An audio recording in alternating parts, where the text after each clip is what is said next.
Hey guys, it's ACairconditioner and welcome to the final act, the final part of Hues the Divided Garden. Last time we pretty much completed all of the small stories, the main story, but I have left out the activities. And if you guys remember earlier events, that was weird. Early events, I really said that I did not really care about I don't care too much about the activities, and I really care more about the story. But I don't want to completely just leave out the activities, so what I'm going to be doing for the final part is we have 4 different activities, and I specifically left the final part of each of them incomplete. I'll do those on camera for you guys and show you exactly what you can get for doing all the activities, because there's not really a shop you can do. There's not really a shop in this event per se to get the event items. In addition, this video is also going to showcase some minor stuff that we might have missed in the main story, since I also focus on the story. And of course, my final thoughts on this event as a whole, story and everything, and actual possible foreshadowing. Now normally I would leave these foreshadowing stuff as like a theory video of some kind, but this is not really a theory per se. This is just small speculations and foreshadowings that I don't think really deserves a video of its own. Rather something I just talk with, non-scripted in a way. So there's a lot of things that I'm gonna be talking about, because I wasn't able to talk about it last time, and I promised you guys that, so only fair I talk about it this time. So let's get started with the first activity, and let's get started with this video. So the first activity we need to do is it's actually unlocked after you complete the first act, the Moon Starb and Scribe. You basically take pictures of specialties or animals and you give them to some sort of poet. And the last part is taking pictures of Mondstadt regional specialties. I believe the first one was Inazuma, the second one were Inazuma animals, last one would be Mondstadt, and you basically talk to those guys over here in this area of Rito. By the way, all these events are going to be taking place nearby Rito. That's the focus. And now we need to take pictures of Mondstadt specialties. Now I actually have them marked in advance for you guys, because I've been doing this event and I don't want it to take too long. So what I'm going to be doing is just heading there, taking pictures, but also trying to get some of my thoughts on the story as a whole for this part, because it's not a lot to talk about. So the story, I think, is really cool. And I like how we actually got to see a lot of the characters make their appearances. Obviously, the best part when it comes to these festival events is how much character development and how much character moments we get to see. But also some subtle foreshadowing and lore of omnipresent characters, but that's not shown. Case in point, Alice, Klee, and... That's not... Why are you showing up here? My god, this is awful. Crush. Thank you. But basically, like for example, in the first little side story, why are you here? I'm trying to talk. Die. Thank you. But in the first part, like we actually got to see like Alice get mentioned again, and we do know that Alice is a traveler, but she also was a really good writer, and she has a writer about travel guides. And apparently, Klee, being her daughter, actually has a bit of a talent for writing, despite being a little kid. And we actually get to see the bit of lore between Alice and Klee again. While it was also really wholesome, we also get to see some lore about Alice again mentioned, which is quite interesting. Something I actually overlooked on my first one, but looking back into it, yeah, Alice lore is clearly there. We just overlook it sometimes. Oh my god, am I fighting something? What am I fighting? You two? I don't understand, you guys. I don't understand why you engage that aggro. But again, like we get to see some Alice lore. So it's really cool, and not just that, but I like how they use these side stories to show characters that really didn't have a spot in the main story. Not to say like these characters are bad and that's what they have a spot. It's just like characters like Aika and Kazuo are really involved with these type of things, so obviously they would have that role. And they want to give more focus to characters that are not from Inazuma rather than characters from Inazuma, but they don't want to completely ignore the Inazuman characters. So obviously they would kind of give these focuses in little side stories that will happen alongside the festival, in a festival sort of way. And that's why the correct way to do it, and which is something I did not do, was doing the main story first and then exploring for a bit and exploring the festival and doing the little side quest. Useless. So we have that as well.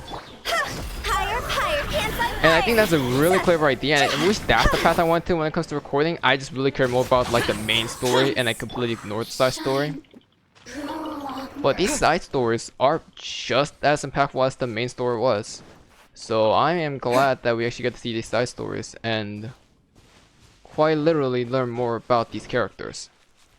Like it is like the Genshin Impact characters are really well written sometimes, and it is a joy to see them come into fruition like in these events. And seeing relationship between characters are really cool too, and the voice acting and the work put into it. Like I was laughing at Ito's and Toma's interactions.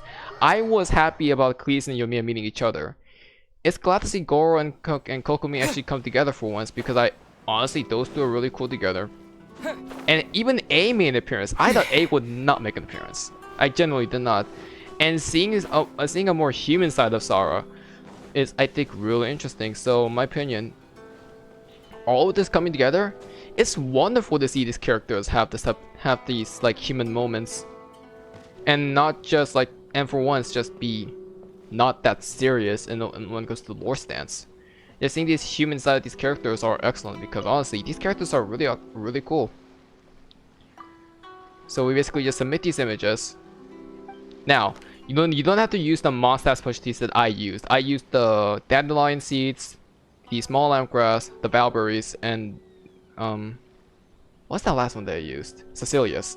You don't have to use that. Any monster specialty you could use, but it has to be 4 different images, I believe. So just remember that. So my friend catch a glass of sake once more, test the first sip of sweet sake, savors eternal tenderness, and then renders you in awe. So my friend catch a glass of the sake once more. Okay, and the blank here. So my friend casts a glance of the sake once more, and then a newly written ballad upon your lips. Buried in your heart. Star Sky, so ballad, Starry Night, oh, like sweet sake and eternal tenderness. Let's go with this one. 'Tis the first ride in search of the wind, and an unknown path to journey unfolds. Now, you could choose to, like, now there are specific like stances that you can actually not use depending on the image that you pick. I just happened to pick the 4 ones that actually gave me these 4 options, which is really cool. Let's go with this one. And I think that's represented by the dandelion seed. Okay, sending off with turns very monster-like expression. Inazuma film use ancient style to depict all manner of unforgettable human experiences. Monster and Inazuma may seem greatly different, they do share some common aesthetics, just like how 2 of us, despite from 2 nations, were able to bond as poets. Writers from Inazuma and poets from Mondstadt. Not that different now, is it? I believe the idea of making friends with disparate ages from yourself before, but now I know that's true. What joyful truth it is. It was been destiny at play, okay. The trip to Inazuma was a pretty bumpy one, but none of that life matters now. Even when I return to Mondstadt, I'll remember everything I've seen here in Inazuma. This is also thanks to the pictures you brought. I hope that someday we 3 shall meet once again. In another festival, because this festival is coming to an end. So we have that. Next up is Theater Mechanicus, coming back for the 3rd time in a row, and not for the better, I'll be honest. So, but yeah, I think like that. I think I said my piece about the stories when it comes to like showing characters. So right at the bat, it's like right at the bat, like when it comes to character development and stories and moments, this event nails it for me. I like it. So I already did the first 3, so obviously I'm gonna do the last one. Now, this version of data mechanic is very different. It gives you a set amount of mechanics to make, and you can choose a set amount of upgrades you can take. So, you basically pick your upgrades.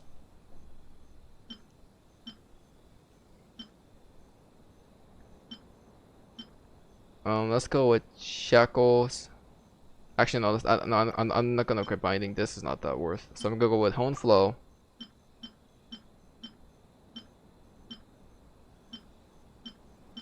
Fierce discharge increased by 2, and rippling reflections increased by 2. Let's go for that one. Going with this theme as usual.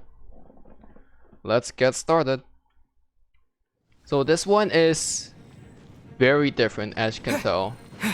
You have a set amount of mechanicus, and a set amount of enemies that will make an appearance no matter what.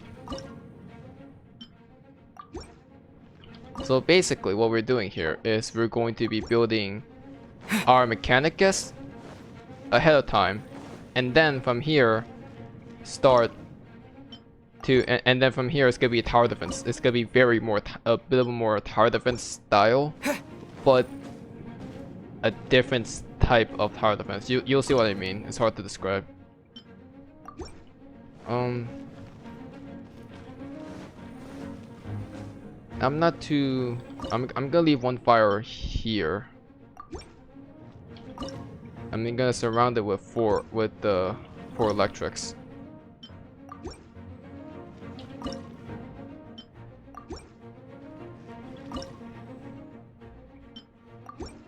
And that's it. You can see why this could be a bit of a problem though. Cause really, this is not for the better. This event did not change for the better, and you're gonna kind of see why. So you can see already, you limited already in 14. Like you immediately build your stuff, right? And what happens is, no intermission, no breaks, or nothing like that. It's straight to finish until the monster drop count is 0. Basically, kill as much monsters as you can before it runs out. Your time limit is the monster count. And I don't know why. I don't get why that's the case. I personally don't like the new design of the Mechanicus. It's interesting to say the least, but my god, it's not that fun personally. Like, if there's one thing that's really poor, it's Data Mechanicus. The one thing that's messed up on is Data Mechanicus. And you want to get as a high score as possible. If you want to get the first reward, the basic reward with Primogems, is you want to get 1500. If you want to get your second reward, your goal is to get 2500. And trust me, it's not worth, in my opinion. It really is not. It's just unfortunate how much this got scuffed compared to how it was before. Like, it feels horribly rushed. It does. I'm gonna go for another electric one because I feel like electric ones got the electric ones could be our it's our godsend right here.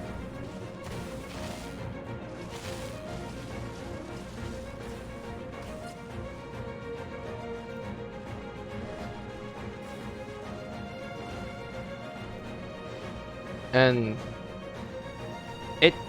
it's really just like it takes a whole strategy out of the Mechanicus, and it all just comes down to position it, and then luck is trial and error. You do multiple times if you want to get the ultimate. If you want to get the perfect run, I have gotten the perfect run in one of the 8 levels, or there's 2 different variants. There are 4 levels and 2 different variations of it.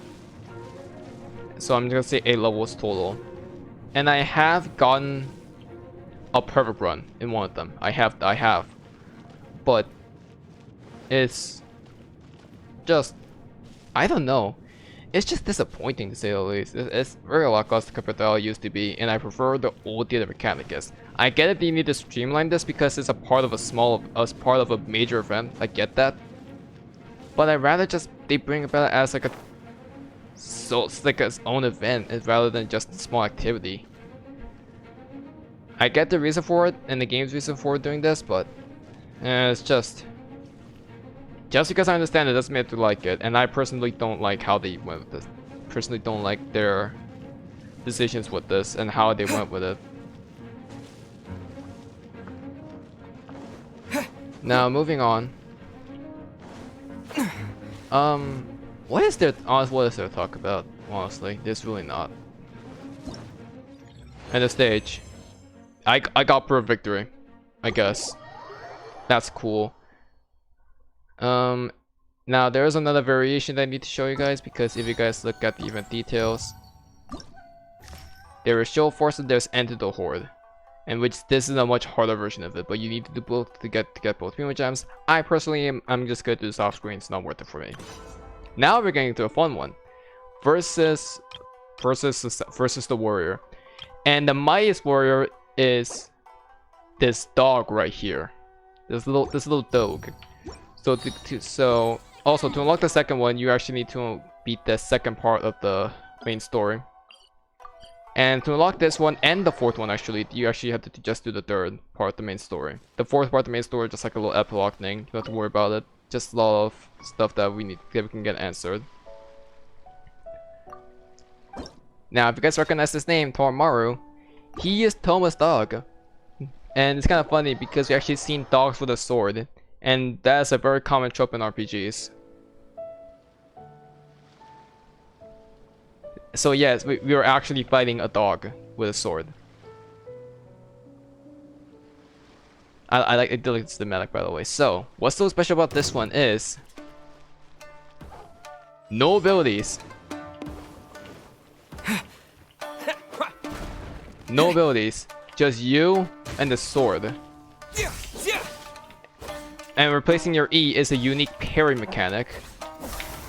Damn it! I want to show the parry mechanic. I'm not gonna get time attack. But I do want to show what parry can do. This is my first time fighting this guy, by the way. So the boss is stolen. The house boss enraged. Oh god.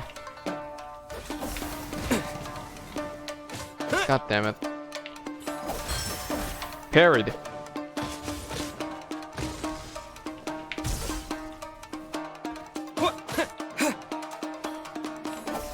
Now you don't have to worry about about reaching the time if you want to get the main rewards.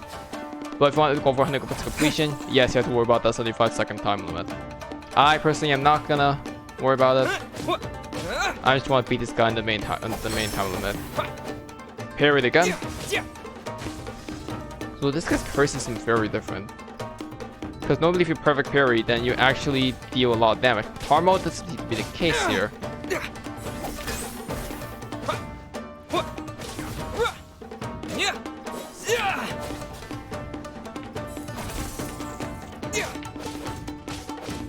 I cannot do this for crap.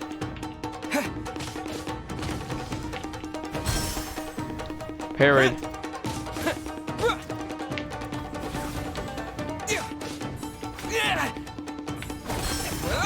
There we go. That's a perfect parry damage. You can see how much damage that did if you perfect parry him. He's just doing weakness state. I can fight him then. Die. Okay, I'm joking. We're not gonna actually kill him. If we did, Tomo will be pissed at us. Damn it! I could parry. That's a blockable.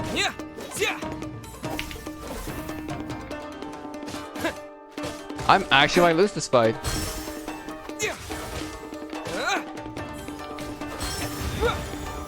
Never mind, you're dead. See how much damage the parry does? Like, that's insane. Also, we're blitzing through this real fast, so we basically at this one. If you want to get both Primo Gems, just complete die difficulty higher. If you really want to get all the rewards, do the die difficulty on a time limit and complete perilous as well. I'm personally gonna be going for that Because I believe you just get the final word for this. You just need to beat them on serious difficulty, but I want the Primo Gems. Last one is Floral Courtyard. So basically to decorate the flowers, and the main rewards you can get are the flower vessels, which you can use to put little flowers onto them in your Cinnamon Teapot. If you can put stuff in there right now, because I believe it's still in maintenance at the time of this recording, which is a problem. Let's talk to her real quick. Yeah, we've already grasped this is a composition of floral courtyards. Now it's time for the real test of your floral mastery. We haven't spent that long doing Ikebana, to be honest. If we may talk about the latter, you two have already displayed stunning talent.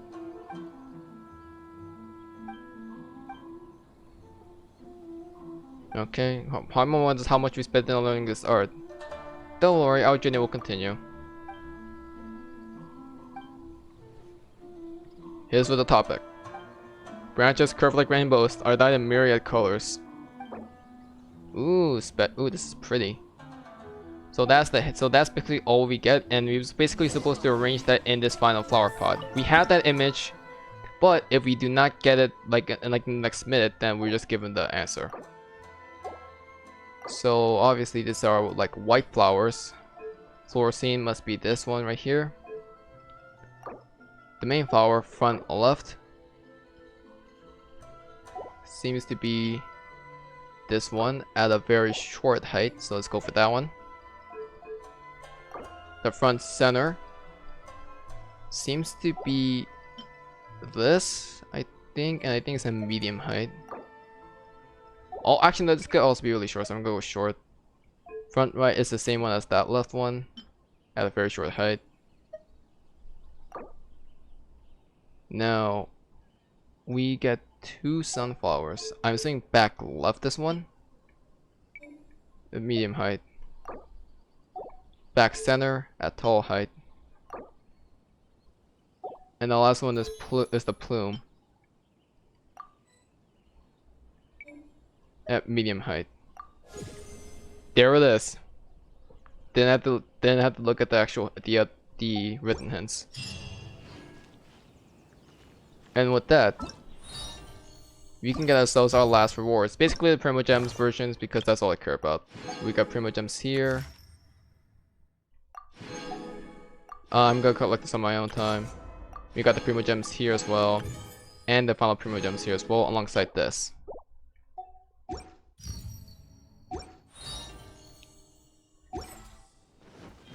And now, for completing all of that, we get ourselves our free character, a Xingqiu. That I already have C6, so I just got 5 star glitters.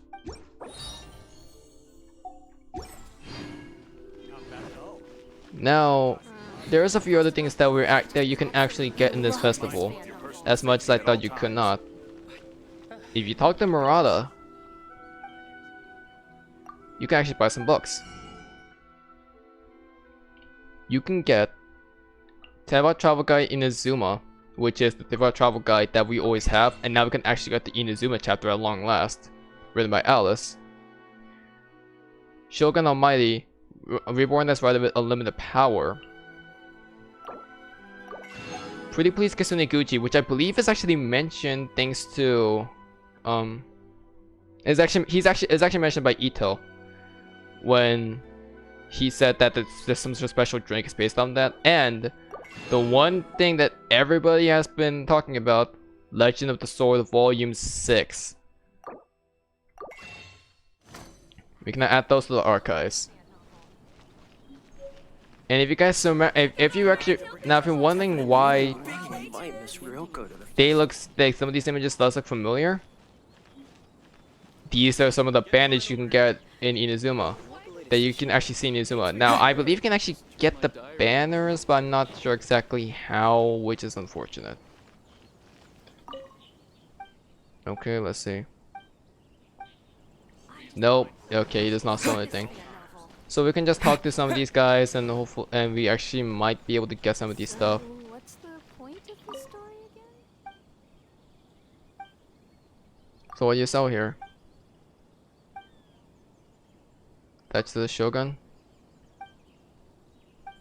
Okay, that's... Oh, okay, I think we already got that one. Welcome home, almighty Shogun. Oh no, Sailing Breeze. What are you selling now? Oh wow, we actually get the... Oh, can actually buy dandelion seeds and actually a full-on rainbow aster, which is the... I think the non-soy milk version, as someone just mentioned. So we actually get a free rainbow aster. She's also the one... she's also the one that's going to give you the that drinks recipe as well. So there's that.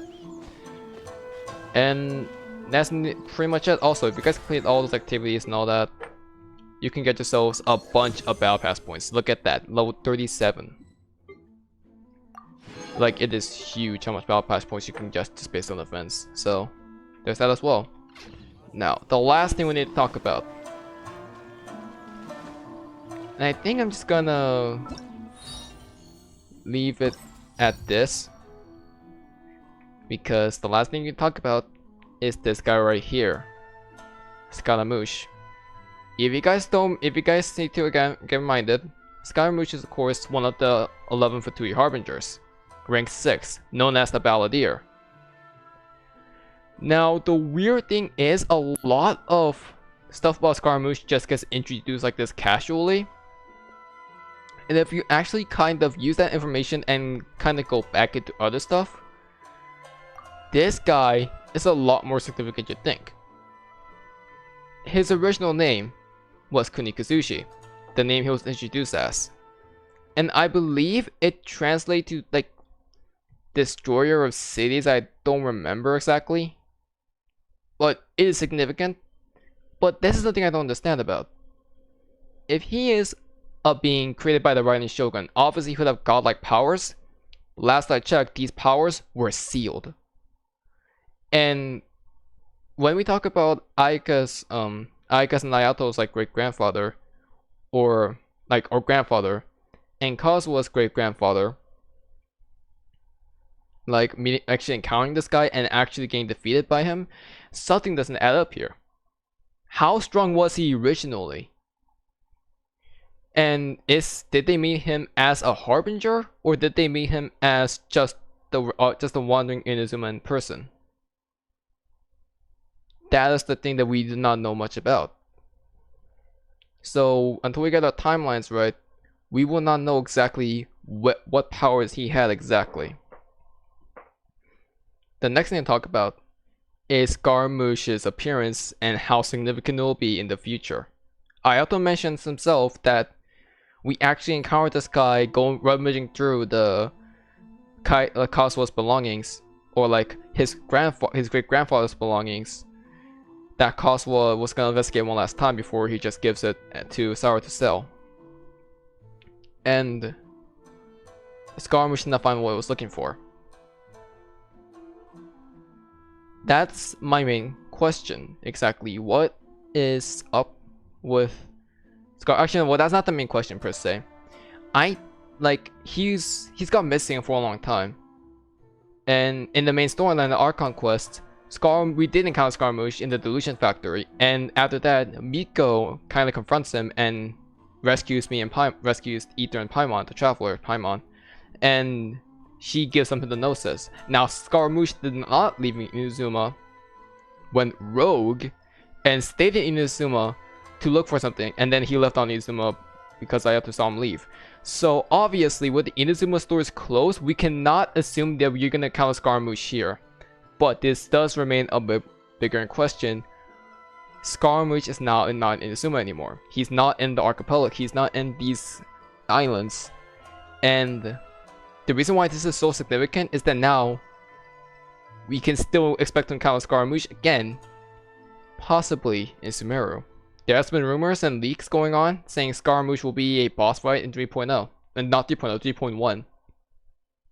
Just like how Child was a boss fight in 1.1, Senora was a boss fight in 2.1, so obviously we can have another 3 Harbinger in 3.1 after the Sumeru update.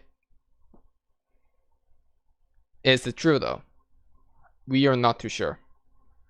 And But it is very likely that's gonna happen, but this also kinds of alludes to something else that is huge. Ayato has been the biggest character when it comes to foreshadowing these events, because he specifically says, I'm gonna leave it up to you because you guys are gonna encounter him sooner or later. He knows about Scaramouche's existence, yes, and he knows we're gonna encounter him, yes. But the way he describes this, he said that I'm so glad that Aika and Kazuo managed to have reliable friends to solve this mystery, just like how you will need friends when you confront Scaramouche in a way. Now, this could mean people that we meet in Sumeru that we haven't met yet, but I want to take a little spin on this and foreshadow that's going to be a Kazuo versus Scaramouche fight. Because Kazuo is going to be traveling, no longer in Inazuma. Kazuo is also free as well. So we have another instance of a character actually wandering around the entire world of Teyvat. Again. Is this looking too deep into it? Because I don't think it's not. I think it's blatantly obvious that Kazuo and Scaramouche will have their fatal encounter. And it may not even be and hopefully it turns out it's not going to turn to a bit of a problem. Because I don't want anything bad to happen to Kazuo personally. I wish he doesn't. You know. But we'll see. Kazuo himself says that if I find a person who was responsible for this causing mishap again, I will not hesitate and I will draw my sword. And that is the part that kind of solidifies my point. Is it too much copium? I think it might be too much copium, but it's something that I cannot ignore. If it was just a painting of Scaramouche, then yes, I would just be like, okay, cool, so this is actually hit to Scaramouche's backstory. But Ayato specifically foreshadows that, oh, he's not in Inazuma anymore, and I'm like, oh, he's no longer in Inazuma. It means he's gonna be traveling. Meaning we can possibly see him in Leeway, we could see him in Sumeru, we could see him in Mondstadt, we can maybe see him back all the way back in Shasnaya. Who knows, you know? So we have that considering as well.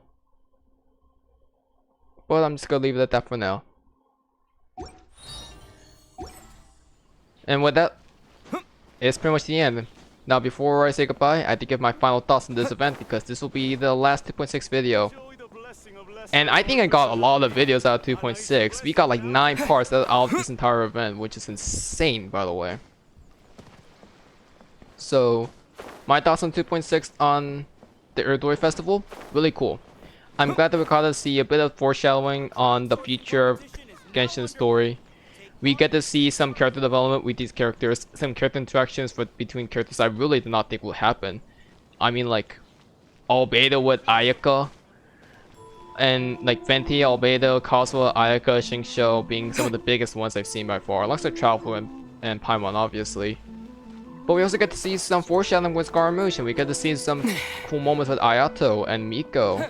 And we actually get to see other like small moments with other characters as well, including Clienyo and Mia, Ito and Toma, Sara and Sayu, Sara and Raiden, and obviously Kokumi and Miko, which is a really cool one, Kokumi and Goro, and technically to an extent Goro and Miko. And to see how the Traveler actually kind of fits in with all these characters is really cool. Again, I have said this before.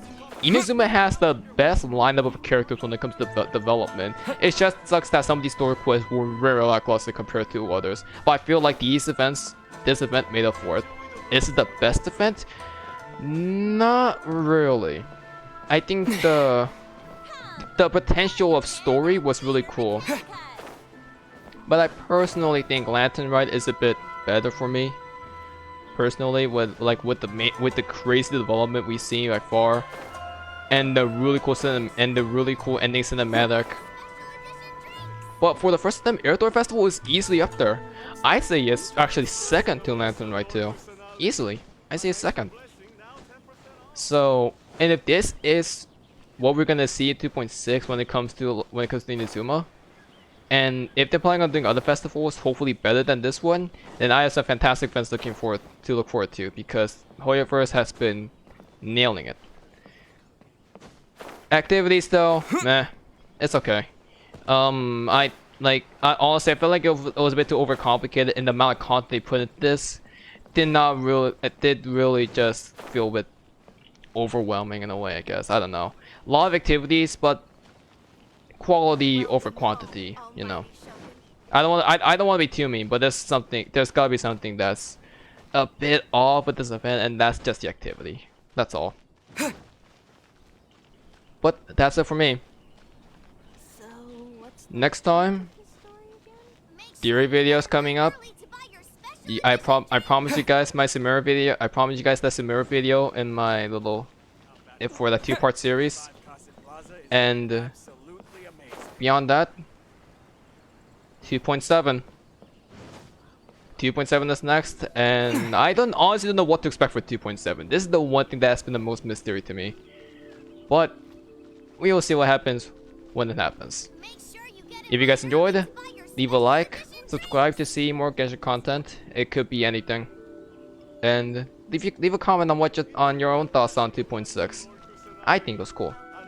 And this definitely was a huge jump when it comes to updates. I think the updates in general, 2.6 might be the best one, personally. 2.4 has the best event. 2.6 actually has the best story with the Archon quest and a really good event, while 2.4 was carried by the events, and 2.5 actually had a bit of the best of both worlds. So these three updates back to back has been on fire. So I'm gonna see what they're gonna do for 2.7, because there's a lot I'm looking forward to, especially with so much build up. Because with this update remains more questions for the Genshin lore and its theories to figure out. Welcome home, almighty Shogun. ACairconditioner signing out. And have a good one, everybody. And enjoy what's left of the Iridori Festival. Unless you're watching it and it's ended. In that case, then just have a good one.